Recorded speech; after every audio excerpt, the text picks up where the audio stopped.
Right now, I am at the Highland Folk Museum in Scotland, which traces the history of Scotland and how people lived from the 1700s all the way up through the 1950s.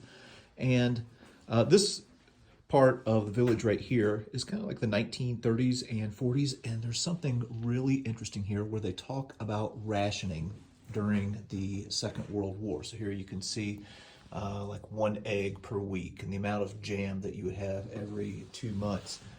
So rationing began in 1939 with the rationing of fuel in Britain, and then as the war progressed, you see more and more items being rationed. Things like meat and tea and cooking fat and clothing and soap and breakfast cereals. Okay, all kinds of different things that you see.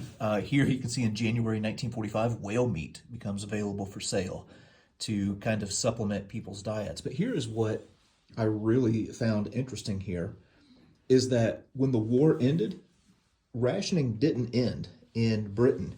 As you can see here, the rationing of bread didn't end until July of 1948.